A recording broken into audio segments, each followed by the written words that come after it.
Species. A category of monsters as exclusive as rare species. Only 5 exist, and they are some of the crowning jewels of Frontier. What do I mean? Well, imagine a monster a la Goku.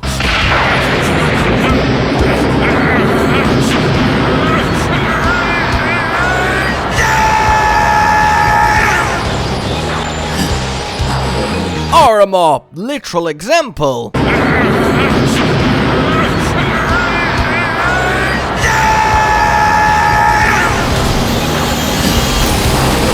Yeah, a monster we know and love that, let's be honest, has learned how to go beyond and has transcended into something truly spectacular. Now, don't get me wrong. In that spectacular transformation, a couple of them might want to reevaluate their aesthetic choices. Mr. Earflap McGee over there. But by and large, this is a spectacular grouping of monsters, the Burst species.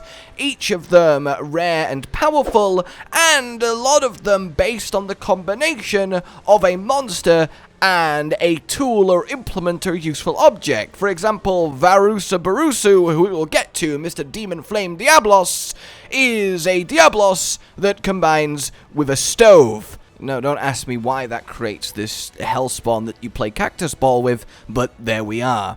So today I wanted to take you through each of the 5 and see which one of them you would favor for a main line cannoning. Yes, indeed, and whether you actually like the concept in general. Let's begin with our flagship of all Monster Hunter, Rathalos, and his burst species, Zerureusu. Pure white and azure blue, shimmering, heavenly, and all around absolutely overwhelming. He is quite literally, well, a light element monster, a new element. Light element, a light element monster. Maybe if I say it a few more times. The light element is a combination of fire and thunder, and it fuses together beautifully. A product of a secretion created in specialized glands within a Zerureusu's body. They are then exploded outwards, focused through the crystals that grow on him to create these deadly shows of brightness that you really don't want to look at.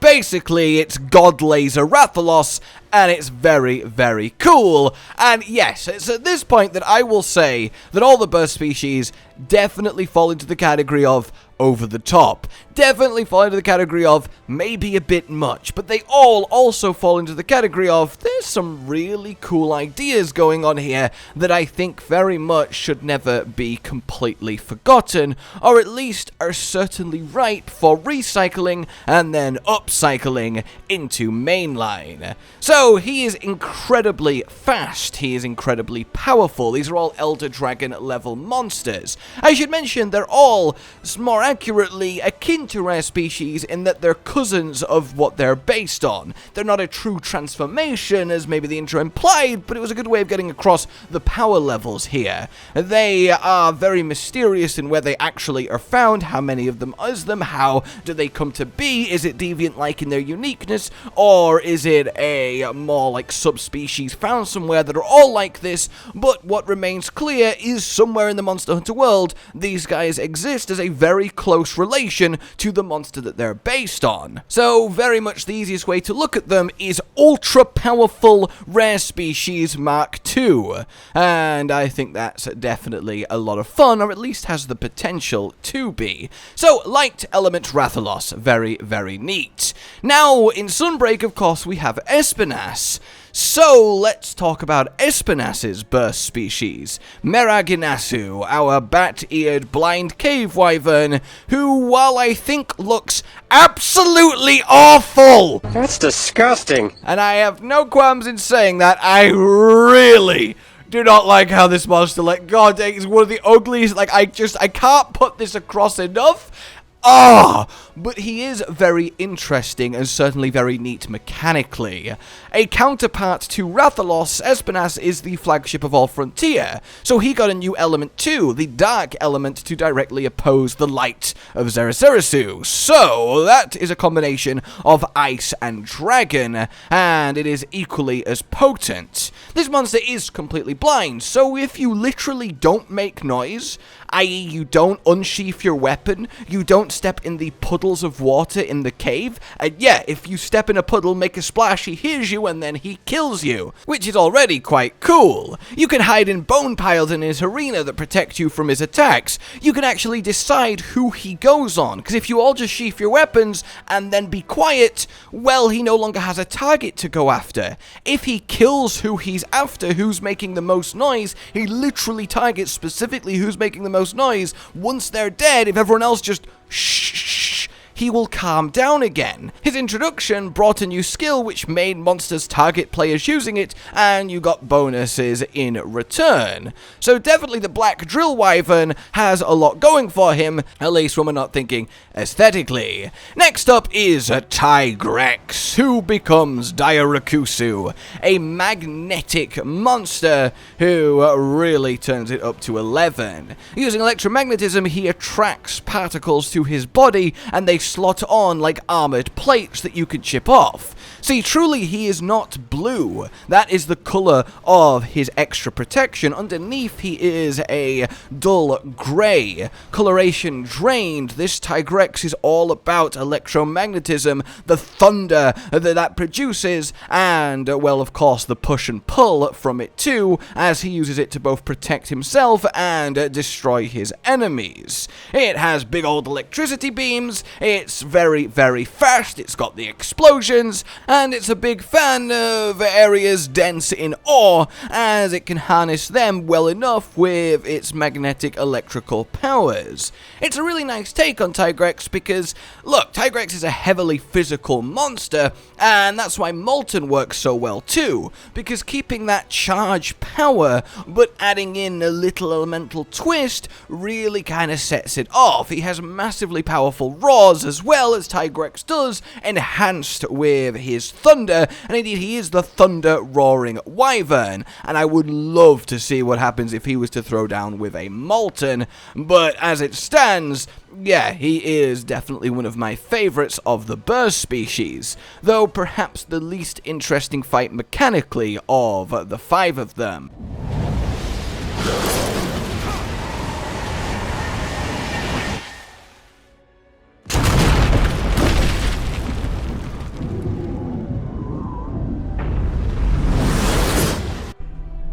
Okay. Next up, we go to Garuba Daora, our burst species of Kushala. And, well, I'm going to show you me and Cotton's first experience with this guy. Oh! Garuba Daora! Our final burst! I'm dead. I'm also dead.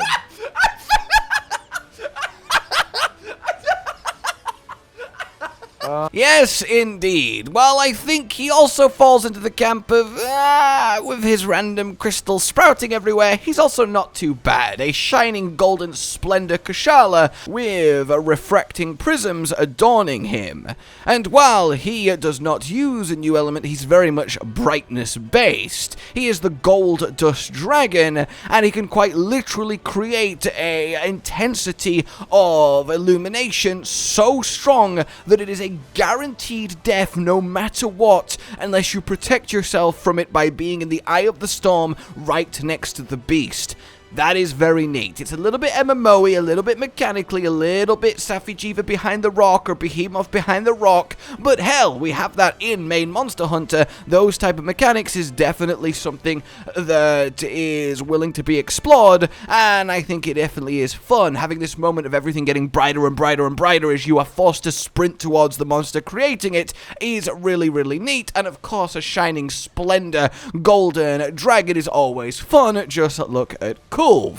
We also get the crystallization blight from him, which is when you get hit by his crystalline attacks, you will slowly grow crystals over your body and then explode. It's basically like Blast if having Blast made you unable to do anything but run around exhausted, waiting to either get hit or to die. It is intense, but it is a satisfactory intense, and once it clicks and you get it, oh, it's so good. He also quite literally attacks with gold dust, sparkling it around in the area as a powder, and then dropping crystals on to where he's essentially marked out with said dust, and I can't deny that it works quite well. I think the arena that you fight him in is a little bit too small, and I think he's probably the weakest fight mechanically. If you ignore his one single major, you're just definitely dead come close to me gimmick. But that said, he definitely has a lot going for him that is worth paying attention to. Finally then, our super demon Diablos, Varusaburosu. This one is, of course, a flaming Diablos, and the fight itself is very much ridiculous. He is very fast, very explodey, lots of fire. He can create a sea of fire. He can create pillars of fire. He is all about, well, fire. But the main gimmick here, and I say gimmick, but it is much better than the word gimmick implies, is that he has 3 modes. Standard mode, he has his powered up, and he has his powered down. How he goes into powered up and powered down defines the fight experience and adds this mini-game element to a Monster Hunter hunt that I think is genuinely genius and so much fun. So the Flamehorn Wyvern has a nuclear cactus growing in his arena. Said nuclear cactus is how the Diablos became Varusaburosu in this region, so at least this one is explained. Foraging on it warped the biology, and, well, fire was born. Don't ask me how, but them's the breaks. In any case, if he consumes that cactus during the hunt, he will go nuclear, power up, purple flame, look incredible, and, well, cleave you in twain and burn your body to cinders. You don't want that. So what you can do is grab the cactus before him, at which point he will focus on you intently, trying to get to you and therefore the cactus. But the catch is you can pass the cactus to another hunter before he gets to you and essentially play this world's most high-stakes game of keep away from this monster. And if you successfully do keep it away from him, well, he will run out of steam and power down, making the fight honestly a complete pushover. It's incredibly hard to keep the cactus away from him, but even the longer you can do that for, the more you get non-powered up, and that's what you want. And I think that is so cool! Yes, as I said, it's a bit gimmicky, but you don't really detract from a normal hunt against an intense monster. Yes, his attacks are a little bit over the top. Yes, I think it's not the most convincing reasoning why these guys even exist, and yes, I don't think they look very monstery, more like very bossy, and there's nothing really natural to me about them. And look, I have a lot of issues, ecologically speaking, with this guy, but in terms of a hunt, a video game fun experience, it's absolutely a triumph, and I love both it and the whole cactus game that he plays. So that is really cool, and as you've seen then, all 5 burst species come with mechanics that make them very different from other monsters. We have a new element of light, we have a new element of dark and blind hearing, and you could literally just be silent and never get hurt. We have magnetized plates armoring a body and thunder mixed with sound blasts. We have light so intense it's a guaranteed one-shot that you have to be next to the monster long before Sapphire of the Emperor came around. We have a cactus keep away. It really is a very entertaining series of monsters, and that is why I want the burst species, if not just completely ported to the main series, at least ideas from them taken and implemented. Especially now that we do have Espinas and of course Rathalos, we could totally have a title update that has this pairing of, wow, 2 new elements, light and dark, are now brought into the series, and along with that we get light Rathalos to champion light and dark Espinas to champion the dark element. That would be a, oh my god, probably too much for a literal title update, but that is so much potential because Espinas now exists. The idea of them taking those 2 and actually using them as pillars to implement new elements finally into Monster Hunter as I totally think we could get some new elements in the future. I think we're honestly overdue a new addition to one of the staple lineups, be that elements, be that blights, be that weapons, be that types of armor, something extra to permanently settle into the series to just add that little bit more. And light and dark with 2 burst species opening the door for even further is really, really cool. In any case, them's my thoughts, a quick overview of the burst species, how they are, how they work, and how they come to be. Let me know what you think, of course, which one you like the best, if any. Like if you enjoyed this, subscribe and hit the bell for more Monster Hunter goodness. Consider supporting the future of this channel on Patreon down below. And until we meet again, a goodbye. Josh, Cotton, and Hollow with the videos, dropping the humor like a hammer on your tippy toes, bringing entertainment on a daily arrangement to take our insanity and turn it into entertainment. Yes, I said entertainment twice, to reiterate that it is nice to look into your faces on a mostly daily basis when you let us in your homes to make the whole world a stage. Goodbye.